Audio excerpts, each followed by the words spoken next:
মুসলমানই নয়। শফিকুল আল্লাহ নবীর লাশ চুরি, এই হারামখোর শফিকুল ওই রকম ওই চোর মালকে দেখাইছে, অরিজিনাল মৌলবি নয়। যদি হিম্মত থাকে ও কত বড় মৌলবি, আমার সঙ্গে একবার লাইভে বসতে বল, আমি বেশি নয়, তাকে খালি দ্বীনে তালিম আর তালিমুল ইসলামটা ধরিয়ে দেবো, খালি পড়ে ব্যাখ্যা করে দিবে। ও মাল মৌলবি নয়, এটা গায়ে মুখ হেলে।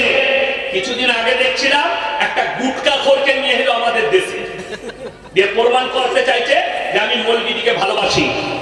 একটা ওর চ্যানেলটা খুলে দেখা, ওকে বলুন সুতি থানায় বোম রাখতে গিয়ে রেলের ওপরে দুটো দাসদের ছেলে ধরা পড়েছিল, খবর করেনি। যত বড় খবর করেছে মুসলিমদের বিরুদ্ধে করেছে, এই হারামখোর এজেন্ডা চালাচ্ছে। আর ই হচ্ছে আরএসএস এর এজেন্ডা, বিজেপির দালাল। আমি সব খবর নিয়েছি। তোর যদি হিম্মত থাকে, আমি তো বলেছি 10 মিনিট বস। একটা কুত্তা সরে গেছে, ভয়ে আর কথা বলেনি, তার নাম হচ্ছে নাজিয়া ইলাই খান। সে জানে কার পাল্লায় পড়েছে, আর এই হারামখোর জানে না কার পাল্লায় পড়েছি। কিছুদিন আগে দেখলাম আব্দুল্লাহ জুবের বলে একটা বক্তা আছে 24 পরগনা, নাম শুনেছেন? আব্দুল্লাহ জুবের, মোবাইলে পাবে, ভালো কথা বলে, তার বিরুদ্ধে বলছিল। কিছুদিন আগে দেখলাম মুমতাজুল ইসলামের বিরুদ্ধে বলছিল। ওরা কি বটে জানি না, কিন্তু জানে না যে এই মাল আরো শক্ত।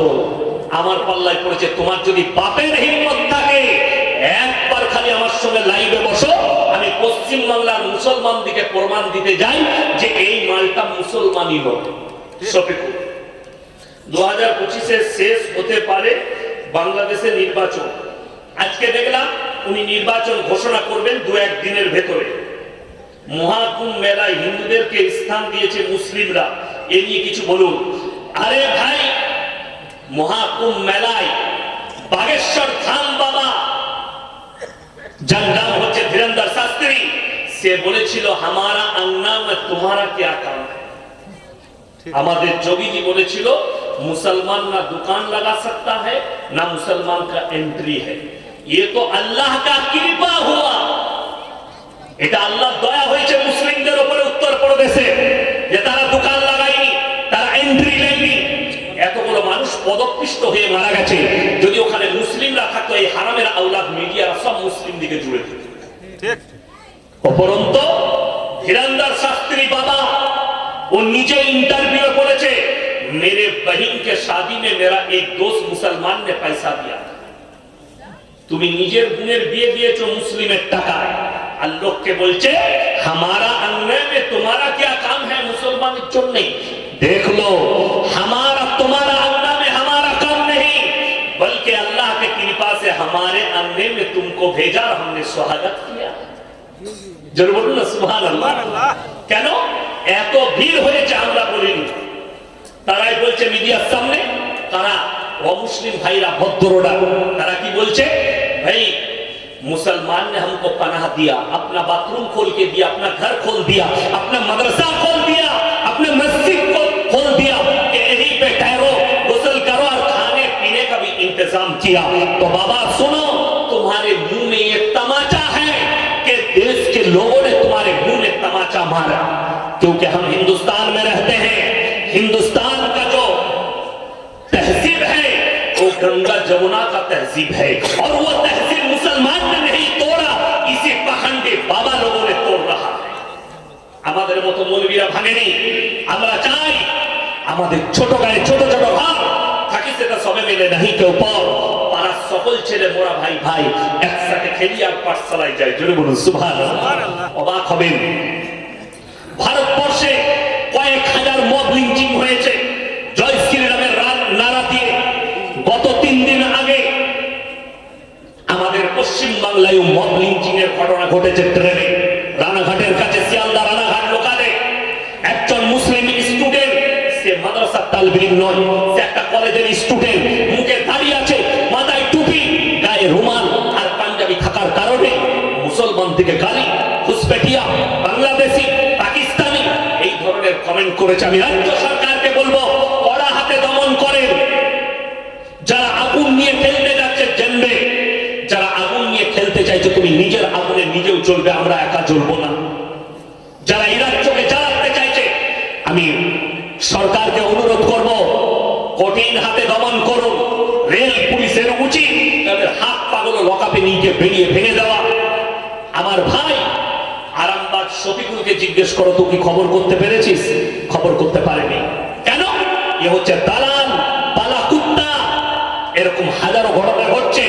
বেলডাঙায় আল্লাহকে নাম রাখা গালির যে বোর্ডটা টানানো হয়েছিল পুজোর মণ্ডপে কার্তিক পুজোয়, সেটা অন্য কোন মাদ্রাসার তালিব ইলম নয়, মাদ্রাসার ছাত্র নয়। কোন আতঙ্কবাদী ডাকিয়েছিল শুনে নাও। সেটা হচ্ছে কল্যাণী বিশ্ববিদ্যালয়ের একটা স্টুডেন্ট, তার নাম হচ্ছে সায়ন হালদার। আল্লাহকে নাম রাখা গালি। এই হারামখোর শফিকুলকে জিজ্ঞেস করো তুমি কি খবর করতে পেরেছো? পারবে না, যেহেতু পয়সা দিয়ে বিক্রি হয়ে আছে তাই পারবে না। আমি বলবো পশ্চিম বাংলার মুসলিম এই আরামবাগ শফিকুলের বিরুদ্ধে সজাগ হন। এ মুসলমানের বিরুদ্ধে এজেন্ডা তৈরি করছে, ইসলামের বিরুদ্ধে মারাত্মক একটা এজেন্ডা তৈরি করছে, যাতে হিন্দু মুসলিমের মধ্যে বিভেদ লাগাচ্ছে এই হারামখোর শফিকুল। আর তার চ্যানেলে যতজন কমেন্ট করছে সব গোবর খোর আর মুখ খোর। ঠিক একটাও মুসলমান নেই। বড় কষ্টের বিষয়, একটাও ভদ্র নেই। শুনেলেন, ওই ছাত্রটাকে স্টুডেন্টটাকে কেউ বাঁচায়নি, কোন মুসলিম নয়, একজন ভদ্র হিন্দু ভাই বাঁচিয়েছে। সে আকারি করে ঘরে বাঁচিয়েছে, এমনকি তাকে ট্রেন থেকে ফেলার চেষ্টা করা হয়েছে। আমি বলবো যারা এই কাজ করেছ, अगर हिम्मत है अकेला शिकार कर, शेर अकेला शिकार करता है, ग्रुप में शिकार तो सुअर करता है। ग्रुपে शिकार सुअर করে, এটা सुअরের ঝোন। अगर मर्द है और शेर है तो अकेला चला। एक मर्तबा कालिया चौक में आके शिकार करके दिखा, सुजापुर में देखा, मुर्शिदाबाद बेलडांगा में देखा, एक मर्तबा मेरा गांव में आके दिखा। सुअर तो ग्रुप में शिकार करता है, शेर अकेला करता है। अकेला शिकार करके देखा हमारे ढूंढ में आके, फिर तुम्हें पता चलेगा। अरे श्री राम जी को शर्म आती होगी। ये मेरा भक्त है, किसी हिंदू पंडित ने अगर दिखा दिया कि श्री राम जी ने लिख कर गया है कि देश के मुसलमानों को, दूसरे धर्म के लोगों को मेरा नाम लेकर उसको पीट के मार डाल, तुम क्या सोचते हो हमारे कलर पकड़कर, हमारे दाढ़ी पकड़कर जय श्री राम बुलवाओगे और हमारे दिल से रसूल का मोहब्बत हट जाएगी? तुम सारे मस्जिद तोड़ दो, सारे मदरसा तोड़ दो, अल्लाह की कसम हमारे दिल और दिमाग से अल्लाह और रसूल के मोहब्बत को तुम हटा नहीं सकते। जो बोलो सुभान अल्लाह। আমার ভাই আপনাদেরকে সকলকে অনুরোধ করছি, সবাই নামাজ পড়বেন তো হাত তুলে বলুন তো ইনশাআল্লাহ। নামাজ কিন্তু কেউ ছাড়বেন না, পরকালের একটা বড় জিন্দেগি পড়ে আছে। আর আপনাদেরকে বলছি সাবধান হবেন, যত নরম হবেন আপনার দ্বারা ইসলাম প্রচার হবে। কেউ আপনাকে গালি দিলে আপনি গালি দিবেন না, তাকে এক কাপ চা খাইয়ে দেন। কেউ যদি আপনার বিরুদ্ধে চলে আপনি তার গুড়ায় পানি ঢেলে দেন, শুনে নেন। আর এই ধরনের হারামখোর থেকে দূরে থাকবেন। রিপাবলিক টিভি কেউ দেখবেন না, সকলে জোরে বলুন ইনশাআল্লাহ। যারা মোবাইলে সাবস্ক্রাইব করেছেন ওটাকে ডিলিট করবেন, সাবস্ক্রাইব থেকে সরে যাবেন। রিপাবলিক টিভি কেউ দেখবেন না, আরামবাগ টিভি শফিকুলের কাছ থেকে দূরে থাকবেন। এই হারামখোররা এজেন্ডা তৈরি করেছে। আমার ভাই, আল্লাহ রাব্বুল আলামিন কোরআনে বলেছে তিনটে জায়গা, তিনটে লোক যদি তোমাদের কাছে হাত পাতে কোনদিন হাত ফেরাবে না। জোরে বলুন ইনশাআল্লাহ। কটা লোক বললাম? তিনটে। নাম্বার 1 কোরআনে আছে ওয়াআতিদাল কুরবা, তোমার কাছের গরীব যদি হাত পাতে ফিরিও না। ওয়াল ইয়াতামা ওয়াল মাসাকিন, এতিম আর মিসকিন যদি হাত পাতে তাদের হাতকে ফিরিও না। কাছের গরীব শুনেলেন, আপনি যদি 10 টাকা দান করতে পারেন আপনি মনে মনে ভাববেন আল্লাহ আমাকে দেনেওয়ালা বানিয়েছো, আমাকে হাত পাতনেওয়ালা বানাওনি। ওয়াবনাস সাবিলি ওয়ালা তুবাদ্দিল তাবদীরা, আর মুসাফির যদি তোমাদের কাছে হাত পাতে তাদের হাতকে ফিরিও না। আজকের এই জলসায় সবথেকে বড় মুসাফির আমি, 300 কিলোমিটার রান করে এসেছি। আমার বন্ধুগণ, আমার ভাই, পৃথিবীতে দুটো জায়গা সবথেকে দামি। কটা বললাম? দুটো। নাম্বার 1 আল্লাহর ঘর মসজিদ, যেখানে আল্লাহর ইবাদত হয়। নাম্বার 2 যেখানে আল্লাহ এবং আল্লাহর রাসূলের কথা আলোচনা হয়। নাম্বার 3 মাদ্রাসা, যেখানে কোরআন এবং আল্লাহর রাসূলের দ্বীন শিক্ষা হয়। আমার ভাই, আমি আপনাদেরকে অনুরোধ করব যে এই মসজিদ আল্লাহর ঘরের জন্য, আমার ভাই আপনাদের কাছে বেশি চাইবো না। আমি বলবো কোরআনে পারা কটা আছে বাবা? 30টা। 30 জন ব্যক্তি 1000 করে টাকা, যদি পয়সা না থাকে নামটা লেখান, পরে দিবেন আল্লাহর ঘরের জন্য। যদি পয়সা মোবাইলে থাকে ফোন পেতে দিয়ে দেন। আমি 30 জন মা বোন ভাই আপনাদের মধ্যে যারা আছেন 30 জন ব্যক্তি কে কে আছেন, লেবুদা 20 বস্তা সিমেন্ট 500 টাকা নগদ, আল্লাহ উনার দানকে কবুল করুক, হায়াত আল্লাহ বরকত দেন, পূর্বপুরুষকে আল্লাহ জান্নাতি করুক, রুজি রোজগার আল্লাহ বরকত দেন। আমার ভাই এই দেখেন আমার ভাইজান উনি 150 টাকা দিয়েছেন, আল্লাহ তাআলা উনার হায়াতে বরকত দেন, কারবারে আল্লাহ বরকত দেন, রুজি রোজগারে বরকত দেন। আমার ভাই মাত্র 1000 করে বলেছি, হাত তুলে কি নাম পাবো? এখানে আসুন, আমার সাথে মুলাকাত করে যান, আসুন মুলাকাত করুন মাশাআল্লাহ। এবং ভাইজান 2 বস্তা সিমেন্ট দিয়েছেন এবং 150 টাকা নগদ, আল্লাহ তাআলা উনার হায়াতে বরকত দেন, কামাই এদিকে আসুন, কামাই বরকত দেন, রুজি রোজগার কি নাম বাবু? কত? 1000 2000 মাশাআল্লাহ। মাইনুল হক ভাই 2000 টাকা, কি নাম? ইলিয়াস আলী 3000 টাকা মাশাআল্লাহ। আল্লাহ দানকে কবুল করুক, নেক নিয়তকে আল্লাহ পুরো করুক, কারবারে আল্লাহ বরকত দেন, রুজি রোজগারে আল্লাহ বরকত দেন। আমার ভাই আর কে আছেন? আমি 1000 করে বলেছি তারা, আচ্ছা মাশাআল্লাহ। আর কে আছেন ভাই? তাড়াতাড়ি বলুন। সিমেন্ট যদি দিতে চান 5 বস্তা 2 বস্তা 1 বস্তা করে সিমেন্ট, আমি বলবো আমার মায়েদের মধ্যে যদি কেউ থাকে, কোন আল্লাহর বান্দা থাকে, কোন আমার আল্লাহর বান্দি থাকে, আমি বলবো তাড়াতাড়ি বলুন কে আছেন, কোন আল্লাহর বান্দা আছেন, একটু আল্লাহর ওয়াস্তে বলুন। মাত্র 1000 করে 500 করে, কি নাম? রশিদ মাশাআল্লাহ। রশিদ ভাই 1000 টাকা, আল্লাহ দানকে কবুল করুক, জানে মানে ইজ্জতে বরকত দেন, কারবারে আল্লাহ বরকত দেন। এসো আমি মায়ের দিকে বলবো, মায়েরা 1 বস্তা 2 বস্তা সিমেন্ট স্বামীর নামে, বাবার নামে, মায়ের নামে মাশাআল্লাহ। আরো একজন ভাই 100 টাকা দিয়েছে, কি নাম? জাফর আলী ভাই মাশাআল্লাহ 3000 টাকা, আল্লাহ দানকে কবুল করুক, লগত 3000 দিয়েছে, আল্লাহ দানকে কবুল করুক। আরো একজন ভাই 100 টাকা দিয়েছে, কি নাম? আশরাফুল মিয়া 1500 টাকা মাশাআল্লাহ। শাহজাহান আলী 1 কুইন্টাল ভুট্টা, আল্লাহ দানকে কবুল করুক। আলাউদ্দিন, কি নাম?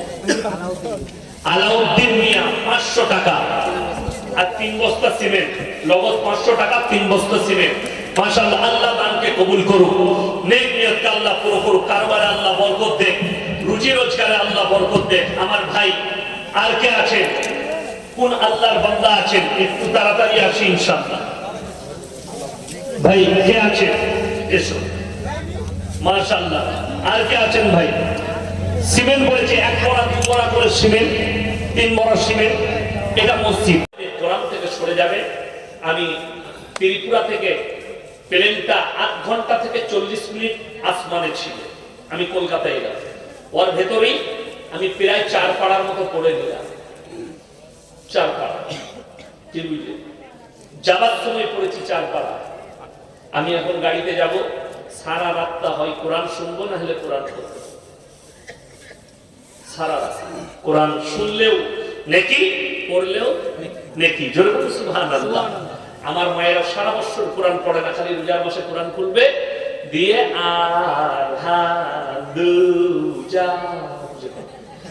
আর খুঁজে পাবে। এইটা হচ্ছে দ্বন্দ্ব। রাসূল সাল্লাল্লাহু আলাইহি সাল্লামের হাদিস, যারা 5 ওয়াক্তের নামাজি হবে আল্লাহ মৃত্যুকাল পর্যন্ত তাদের রুজিতে কোনোদিন কমি দিবেন না। জোরে বলুন সুবহানাল্লাহ। যে বাড়িতে কোরআনের তেলাওয়াত হবে সেই বাড়িতে আল্লাহ রহমতের ফেরেশতা পাঠাবেন। জোরে বলুন সুবহানাল্লাহ। আল্লাহ তাআলা আমাদের সকলকে কবুল করুন। এইটা ধানমন্ডি 32-এ হাসিনার বাড়ি ভেঙে গুড়িয়ে দিল ছাত্র জননেতা হাসিনার, এবার কি হবে? কালকে হাসিনা নিজে লাইভে এসেছে এবং দেখুন আল্লাহ ছাড় দেয় কিন্তু ছেড়ে দেয় না। কালকে দেখলাম, আমি পুরো লাইভটা আমার কাছে আছে, আমি শুনছিলাম, গাড়িতে যেতে যেতে শুনলাম পুরোটাই।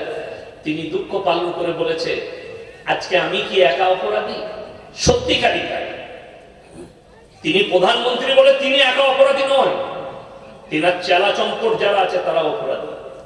তার বোন টাকা নিয়ে পালিয়েছে, সে নিজের মুখে বলেছে আজকে আমার বোন আমাকে পাত্তা দেয় না, আমার ছেলে মেয়ে আমার কাছে নেই, আমি একা অপরাধী। আমার দেশে আমার ঘরে বন্দুক রেখে, ওর ঘরে বন্দুক রেখে অনেকজন গুলি চালিয়েছে, অনেকজন টাকা ইনকাম করেছে, লুটতারাজ করেছে, অফিসার থেকে শুরু করে বিভিন্ন মন্ত্রীরা। উচিত শুনেলেন, একা প্রধানমন্ত্রী দায়ী নয়, যতগুলো নেমো খারাম এই মন্ত্রীর সঙ্গে থেকে অপরাধ করেছে সবাই অপরাধী। আমাদের দেশের নিয়ম কি জানেন? তাতে বাংলাদেশ, পাকিস্তান, ভারত যে দেশেই বলুন, নিয়ম হচ্ছে কোন ছেলে যদি কালিয়াচক বাজারে এতিম ছেলে 10 টাকা চুরি করে, তাকে গাছে বেঁধে পিটায়, এটা চোর। আর যারা কমের কোটি কোটি টাকা লুট করছে, এতিম মিসকিনের টাকা লুটে নিচ্ছে, তাদেরকে আমরা স্টেজে দেখে মালা পড়াই, এটা